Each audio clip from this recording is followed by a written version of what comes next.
Bismillahirrahmanirrahim.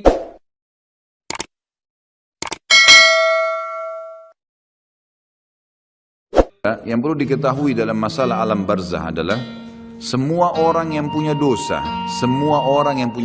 dan tidak sempat bertaubat di dunia, maka sudah cukup mendatangkan azab kubur padanya. Walaupun dia belum tentu masuk ke neraka. Karena untuk masuk ke neraka harus ada timbangan amal hari kiamat. Beda kalau orang kafir dan orang musyrik. Orang munafik itu tidak ada lagi timbangan amal. Mereka sudah langsung diseret ke dalam api neraka. Ditimbang amal ini adalah orang-orang yang beriman. Orang yang beriman kepada Allah tapi masih punya dosa, maka ditimbanglah amalnya. Melalui timbangan inilah nanti dilihat, kalau amal baiknya lebih banyak, maka dia masuk ke dalam surga. Kalaupun amal buruknya lebih banyak, masih dilihat lagi apakah Allah masih mau memaafkan dia, atau misalnya dia masih bisa mendapatkan syafaat saudara-saudaranya, kerabatnya, orang yang kenal dia, atau Rasulullah SAW sendiri. Bisa saja.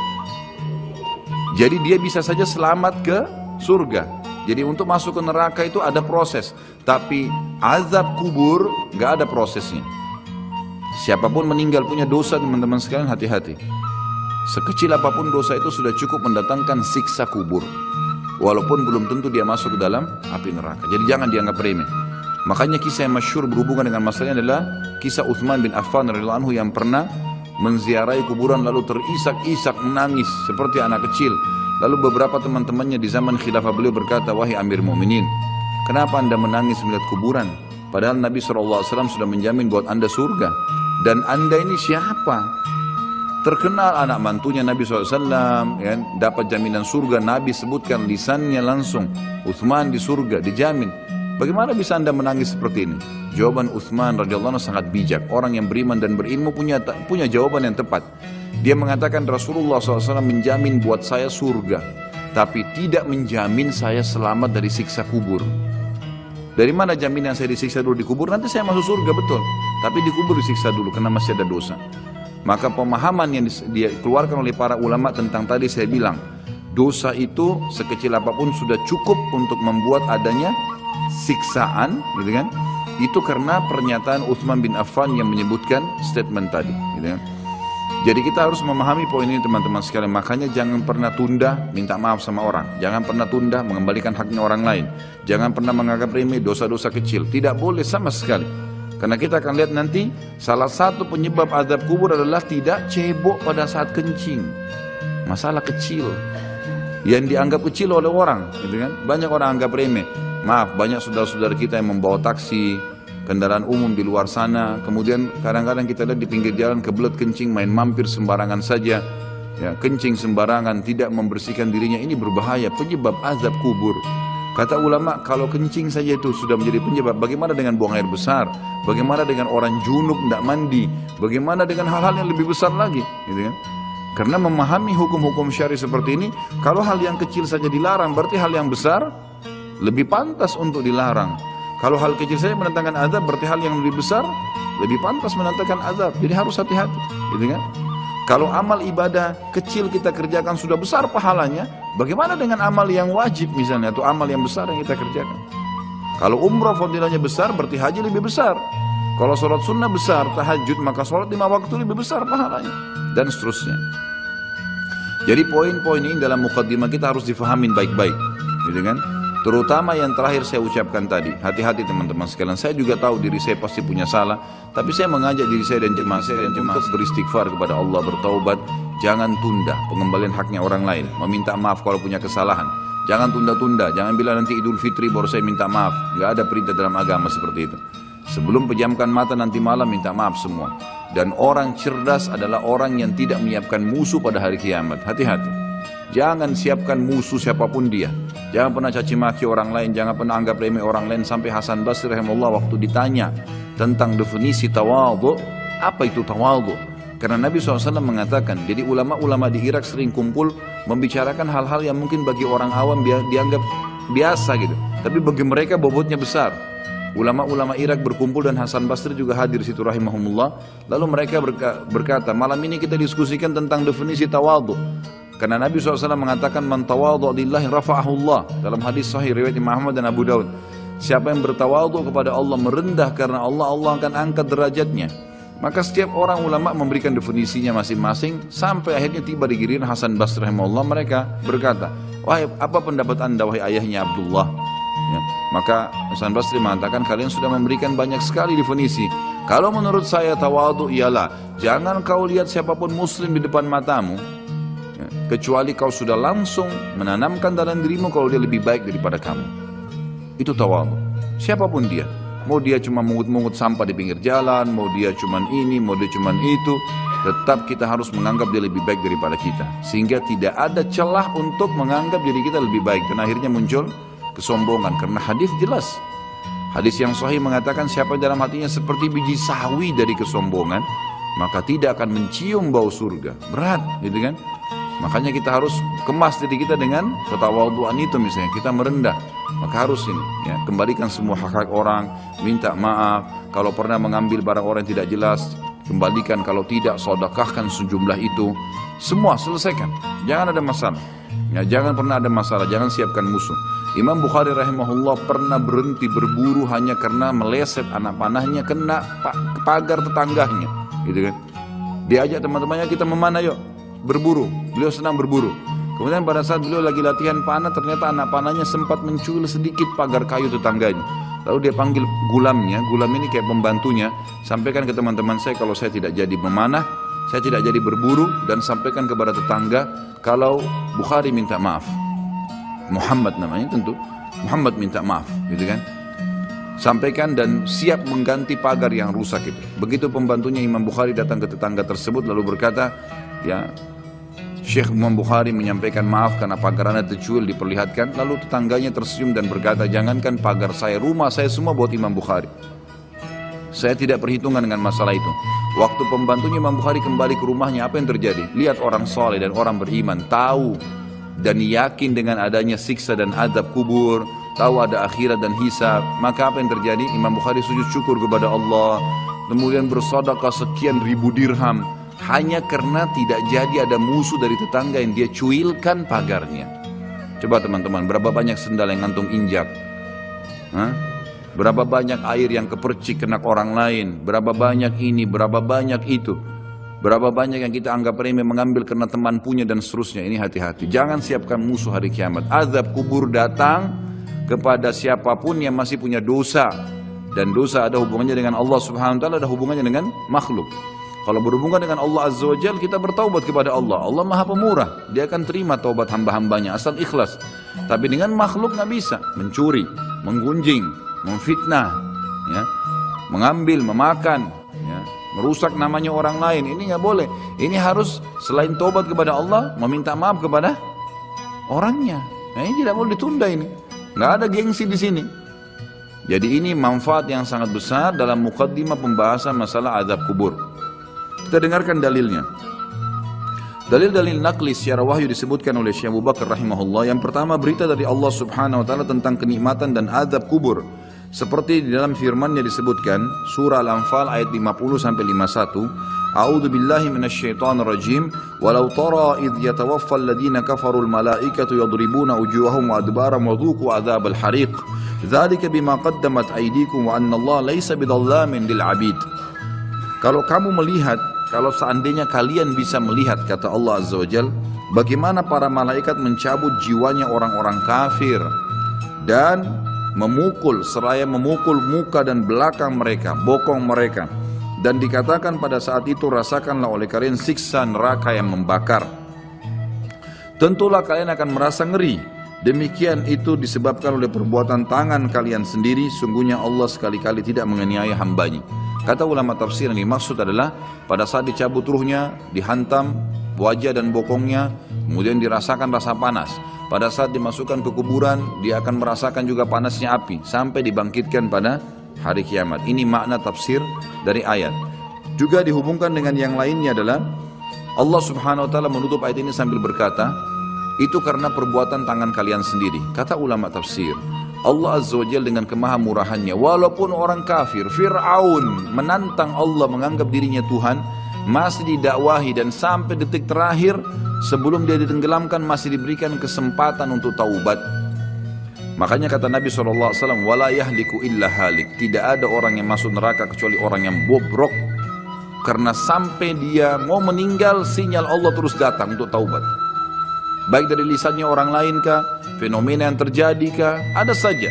Maka orang yang cerdas harus bisa mengambil pelajaran.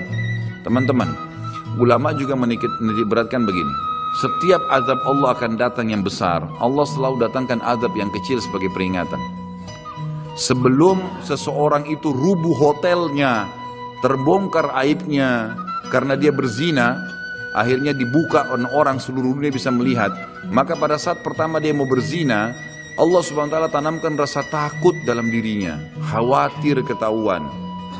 Tangkap tak sinyal itu? Enggak, tetap ngotot jalan. Baik, setelah itu Allah Subhanahu wa ta'ala buat pasangannya telepon. Ada temannya telepon, gitu kan? Atau pasangan yang sedang dia akan ini juga begitu, tetap juga tidak mau. Maka mungkin digerebek pada saat dia masuk di hotel, kemudian ketahuan, dipublikasikan oleh polisi, masih juga diulangin, maka sekalian Allah rubuhkan tempat itu dengan gempa, kemudian terbongkar lebih besar aibnya. Seperti pernah terjadi di Mesir begitu.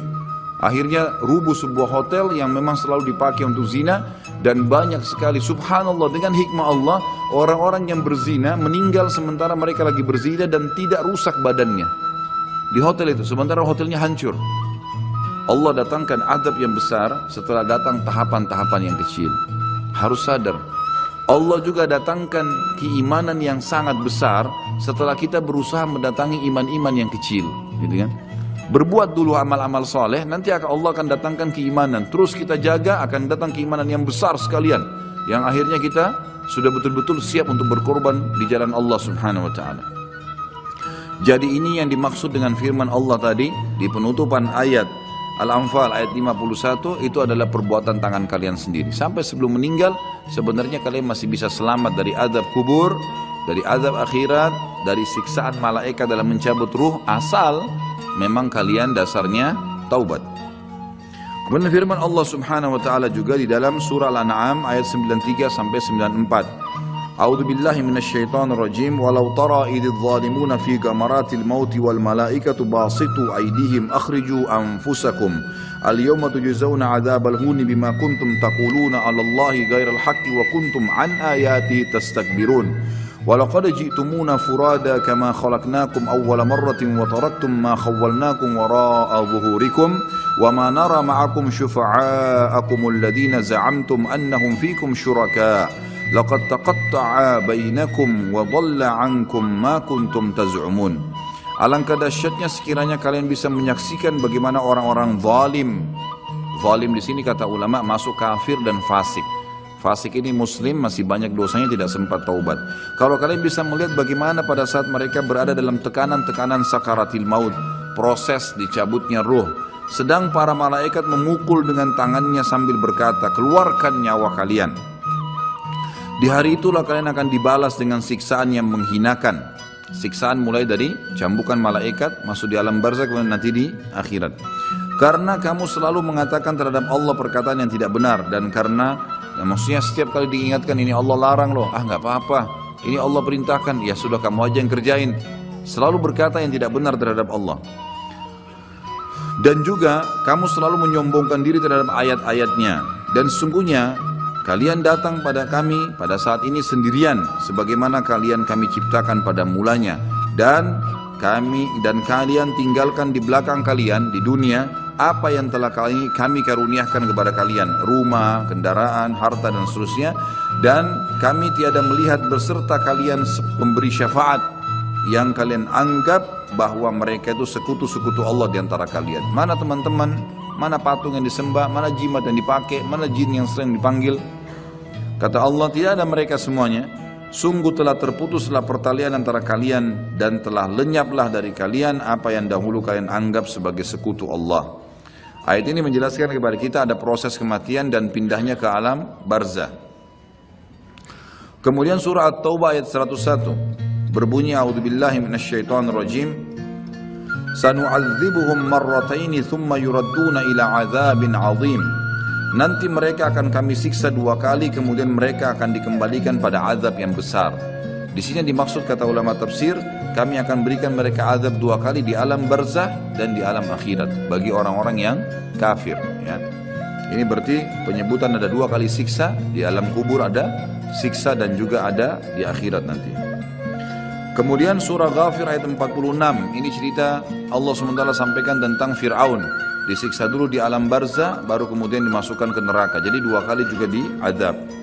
A'udzu billahi minasyaitonir rajim. An-naru yu'raduna 'alaiha ghuduwan wa 'ashiyya wa yawma taqumus sa'atu adkhilu ala fir'auna ashaddal 'adzab. Kepada mereka ditampakkan neraka pada pagi dan petang di kuburannya. Dan pada hari terjadinya kiamat dikatakan kepada malaikat, masukkanlah keluarga Fir'aun dan kaumnya ke dalam azab yang sangat keras. Kata ulama ya, tafsir, makna ayat ini jelas akan ada azab alam barzah ya, dan juga ada azab akhirat bagi Fir'aun atau orang yang kafir. Bagi orang-orang yang beriman, Allah Subhanahu wa ta'ala akan memudahkan mereka menjawab pertanyaan malaikat di kuburan.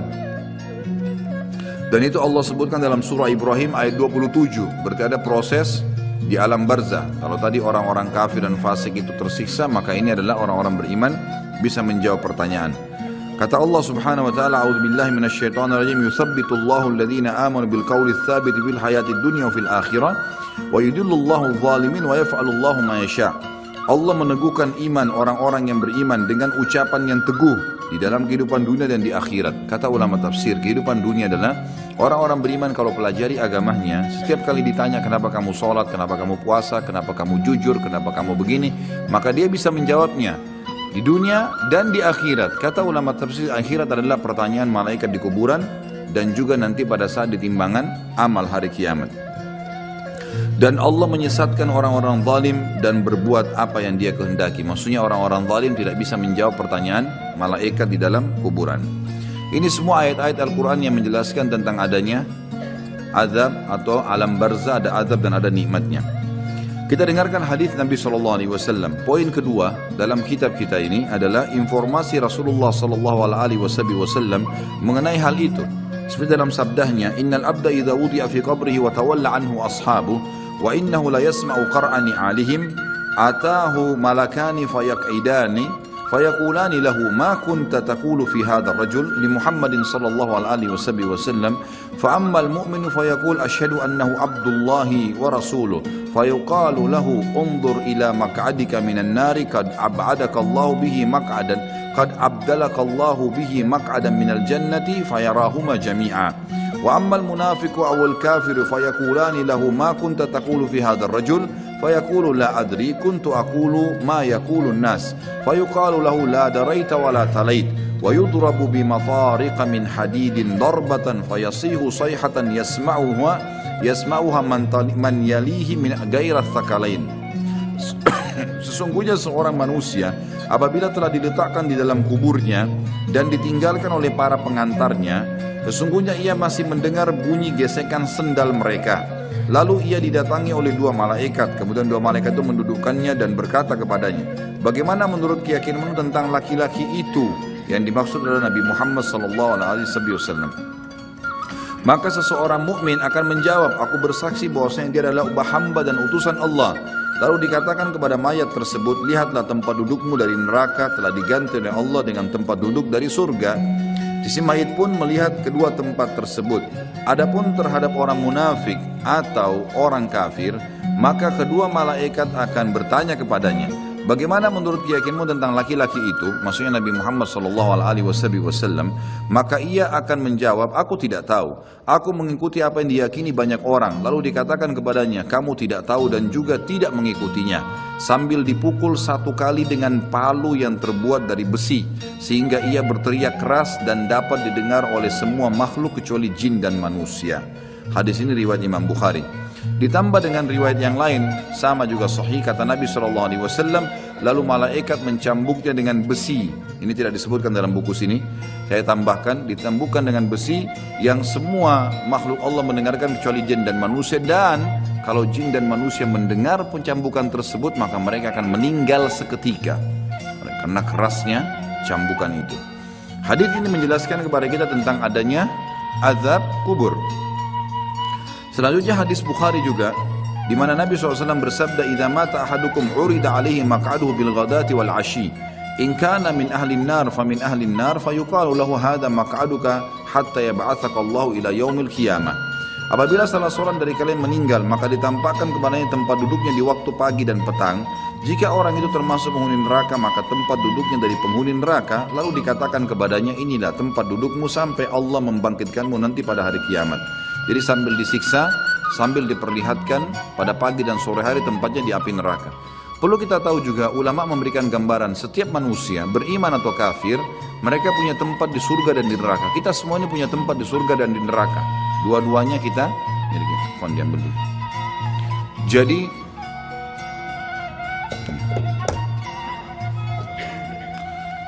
jadi kita semua ini punya tempat di surga dan di neraka. Punya tempat di surga dan di neraka.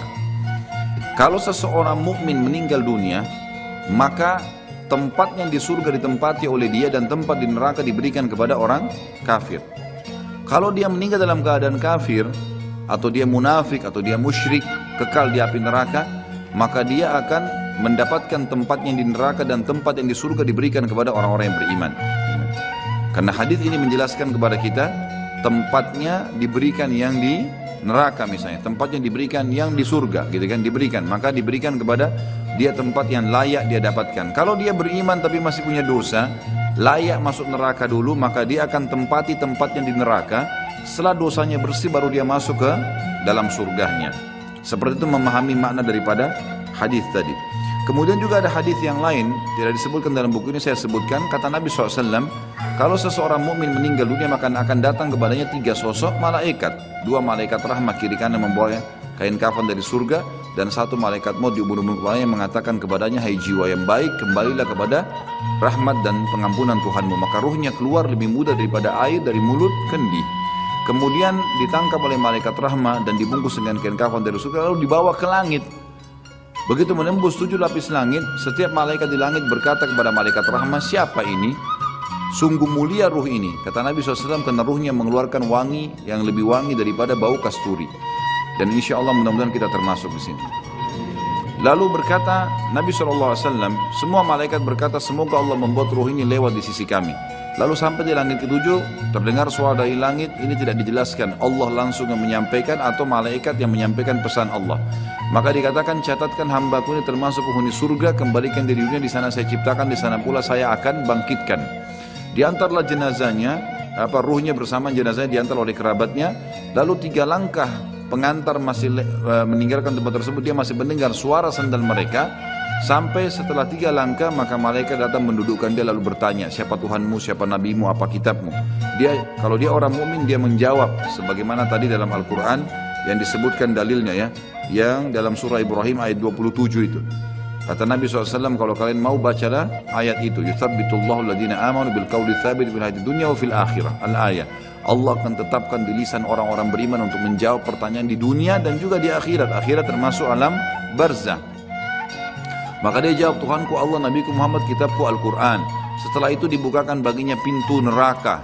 Dia ketakutan melihat azab, siksaan, orang teriak, api yang berkobar-kobar, luar biasa. Sebagaimana juga nanti akan kita bahas kalau membahas masalah neraka. Neraka itu nanti akan penuh, ya, akan penuh tergenang dengan nanah dan darah penghuni neraka. Dan akan menjadi minuman dan makanan penghuni neraka itu sendiri. Na'udzubillah. Maka dia ketakutan, lalu kata malaikat, lihatlah dari apa Allah selamatkan dirimu. Dulu kau bisa masuk sini, tapi karena kau patuh, kau beriman, beramal soleh, kau selamat. Ditutup, dibuka pintu surga, dayang-dayang, permadani, istana, buah-buahan. Dia kagum, kata malaikat, ini tempat kau sekarang. Maka dia pun berdoa mengatakan, ya Allah cepatkan waktu karena aku ingin masuk ke dalam surgaku. Lalu kemudian datang di sebelahnya orang yang tampan, bajunya bersih, badannya wangi. Lalu dia kagum mengatakan, siapa kamu ini? Kata dia, saya amal baik yang akan menemani kau sampai hari kiamat. Sholat anda, ini hadir di majelis ilmu seperti ini, puasa, sedekah, bakti dengan orang tua, kerjakan saja itu sampai mati, insya Allah akan menemani kita di kuburan. Lalu kemudian ya dia ditemani oleh amal tersebut. Lalu Allah SWT berfirman, kata Nabi SAW, lalu Allah berfirman berkata kepada para malaikat, lapangkan kuburan hambaku ini seluas pandangan matanya. Dan ya bukalah jalannya supaya dia bisa lihat tempatnya di surga, karena dia belum bisa masuk setiap pagi dan petang hari. Lalu jadilah kuburannya taman dari taman surga. Gitu. Kemudian sebaliknya kalau orang fasik atau orang kafir, fasik orang yang banyak dosanya, tidak sempat taubat tadi, dan orang kafir, prosesnya sama. Datang malaikat maut diubun-ubun kepalanya dan dua malaikat kiri kanan azab, penyiksa bawa kain kafan dari neraka. Lalu malaikat maut berkata, hai jiwa yang busuk, keluar kepada murka Tuhanmu. Maka dia berserakan di tubuhnya, nggak mau keluar. Malaikat pun menarik dengan keras sambil berkata, kau pasti akan keluar. Maka ditariklah dengan keras seperti bulu domba yang dibasahkan, dililitkan di pohon berduri lalu ditarik dengan keras sehingga berantakan bulu domba itu. Lalu dibungkus dengan kain kafan dari neraka, dibawa ke langit. Baru di langit pertama semua malaikat nolak, tidak ada yang mau menerimanya. Sambil berkata kepada malaikat azab, ruhnya siapa ini? Sungguh buruk ruh ini. Kata Nabi SAW, karena ruh itu mengeluarkan bau yang lebih busuk daripada bau bangkai. Lalu kemudian ya, kata Nabi SAW, terdengar suara dari langit, Allah berfirman, catatkan hambaku ini termasuk penghuni neraka. Kembalikan dia di dunia, di sana saya ciptakan, di sana pula saya akan bangkitkan. Dikembalikan bersamaan jasadnya diantar oleh kerabatnya. Kemudian pada saat mereka melangkah 3 langkah masih dengar suara sendalnya. Lalu datang malaikat mendudukkan dia, menanyakan siapa Tuhanmu, siapa nabimu, apa kitabmu. Kalaupun dia orang muslim hafal mati, tetap jawabannya sama. Innama aqulu kama kana yaqulun nas. Saya nggak tahu, saya cuma ikut-ikut dulu orang bilang apa. Dibukakan baginya pintu surga, dayang-dayangnya, permadadinya, semua fasilitas yang luar biasa. Dia kagum, kemudian malaikat mengatakan, lihat dari apa kamu haramkan dirimu. Kamu bisa masuk sini, tapi kamu yang tidak mau. Ya. Lalu ditutup, dibuka pintu neraka, azab, teriak-teriak orang yang disiksa. Lalu dia ketakutan, kata malaikat, ini tempat kamu sekarang, tidak bisa kamu lari darinya. Maka dia berdoa mengatakan, ya Allah jangan cepatkan waktu karena aku tidak ingin masuk ke dalam nerakaku. Datang di sebelahnya orang yang tampangnya buruk, badannya tidak baik, menakutkan. Lalu dia mengatakan, siapa kamu ini? Dia mengatakan, saya amal burukmu yang menemani kau sampai hari kiamat. Zinahnya, dustanya, ribanya, durhaka dengan orang tua, ini semua perbuatan buruk, harus taubat, kalau tidak akan menemani di kuburan. Naudzubillah. Lalu kemudian kata Nabi SAW menutupan hadis Bukhari, Allah mengutus kepadanya malaikat yang tidak punya pendengaran dan penglihatan, yang membawa besi, sebuah besi. Kalau besi itu seluruh jin dan manusia bersatu untuk membalikkan saja, mereka tidak akan mampu. Lalu dihantamkan ke orang ini sampai dia hancur, kemudian diulangi lagi, begitu terus sampai hari kiamat. Riwayat lain mengatakan juga, riwayat Bukhari penutupannya, Allah Subhanahu wa ta'ala membuat dinding kuburannya menjepit sampai tulang rusuknya seperti ini, kemudian diulangi lagi. Ulama hadis menggabungkan kedua hadis, berkata dia sambil dipukul sambil dijepit, hancur, diulangi lagi, begitu terus sampai hari kiamat. Jadi ini na'udzubillah azab kubur yang sudah disampaikan oleh Nabi SAW. Bersyukurlah teman-teman, kita sudah tahu dari sekarang, ya, tinggal bagaimana menjaganya. Nabi SAW dalam hadis yang lain riwayat Bukhari juga selalu berdoa agar dijauhkan dari kuburan. Sebagaimana doa sebelum salam, Allahumma inni a'udzubika min adabil qabri wa min adabin nari wa min fitnatil mahya wal mamati wa min fitnatil masihid dajjal. Ya Allah, sungguhnya aku berlindung kepadamu dari adab kubur, dari adab neraka, dari cobaan fitnah kehidupan dan kematian, serta dari fitnah masihid dajjal. Dalil terakhir kita baca, baru kemudian azan, adalah saat Nabi SAW melewati 2 kuburan. Di dalam hadis Bukhari juga beliau bersabda lewati kuburan tersebut, innahuma yu'adzabani wa ma yu'adzabani min kabir. Kedua penghuni kuburan ini sedang disiksa, dan mereka disiksa bukan pada hal yang dianggap besar oleh manusia. Thumma qala bala amma ahaduhuma. Lalu beliau berkata, sebenarnya itu bisa dikategorikan dosa besar. Kalau salah seorang dari mereka, fakana yas'a bin namima, karena suka mengadu domba, wa ammal akharu fakana la yastatiru min bauli, yang satunya lagi tidak bersuci pada saat dia sedang kencing. Yang terakhir dalil nakli adalah poin ketiga, berimannya jutaan para ulama, orang-orang soleh dan orang-orang mukmin dari umat Nabi Muhammad SAW dan umat-umat yang lain kepada adanya azab kubur dan kenikmatannya serta segala apa yang diriwayatkan berkenaan dengannya. Silakan azan dulu, insyaallah baru kita lanjutkan. Biar nanti kiamat mempunyai konsekuensi iman kepada adanya azab dan kenikmatan kubur. Kalau kita sudah bahas di pasal-pasal sebelumnya, beriman kepada Allah di 4 pasal, dan beriman kepada malaikat-malaikat di pasal ke-5, kemudian terus beriman kepada kitab-kitab. Maka ini ada juga beriman kepada hari kemudian yang sudah kita bahas sebelumnya. Ini semua memiliki konsekuensi juga sama adanya beriman kepada azab dan kenikmatan kubur serta segala yang berkenaan dengannya. Sebab semua masalah itu termasuk masalah gaib. Maka barang siapa beriman kepada sebagiannya, maka secara akal sehat ia wajib dan harus beriman kepada sebagian yang lain. Ini secara akal. Yang kedua, masalah azab kubur atau kenikmatannya atau apa saja yang terjadi di dalamnya seperti pertanyaan kedua malaikat bukan hal yang dinafikan oleh akal atau dianggap tidak mungkin. Bahkan sebaliknya, akal sehat pasti membenarkannya dan memberikan kesaksian akan kebenarannya. Artinya tidak ada sesuatu yang membuat orang menolaknya. Ya, karena itu bisa ditangkap. Bagi orang beriman dia bisa menangkapnya. Karena banyak hal-hal yang tidak kelihatan dengan mata itu bisa ya ada seperti perasaan manusia. Juga nanti akan beliau tekan titik beratkan. Poin ketiga secara akal, menguatkan poin kedua adalah orang yang tidur kadang bermimpi tentang sesuatu yang membahagiakannya. Ia merasakannya dan menikmati pengaruh pada jiwanya.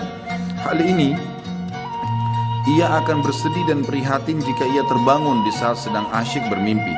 Sebagaimana ia juga kadang bermimpi tentang sesuatu yang ia tidak suka dan ia merasa terganggu, di mana ketika ia terbangun ia bersyukur kepada orang yang membangunkannya. Kalaulah ada seseorang yang membangunkan di saat ia sedang merasakan kenikmatan atau merasa terganggu di dalam tidurnya yang benar-benar sedang terjadi pada jiwanya, bahkan ia terpengaruh dengannya, padahal itu adalah hal yang tidak dapat diketahui dengan mata atau tidak kelihatan dengan mata telanjang dan tidak dapat kita saksikan secara kasat mata dan tidak pula ada seorang yang mengingkarinya. Maka bagaimana azab kubur dan kenikmatannya diingkari padahal ia sangat mirip dengan mimpi? Atau kesimpulannya adalah, ini sebagai penutup poin ketiga terakhir, adalah kata para ulama, orang yang hidup di dunia pada saat dia meninggal seperti orang yang bangun dari tidur. Jadi pada saat dia tiba-tiba melihat malaikat maut datang, maka seperti orang yang tidur kaget. Disitulah dia melihat kehidupan yang sebenarnya. Malaikat datang mencabut ruhnya, semua fakta yang disampaikan secara wahyu dia akan lihat. Dan semenjak itu dia akan menghadapi kehidupan yang abadi, tidak lagi kematian, karena mati cuma satu kali. Jadi seperti orang yang baru bangun tidur dan akhirnya dia kaget. Seperti itulah orang yang menghadapi kematian. Jadi,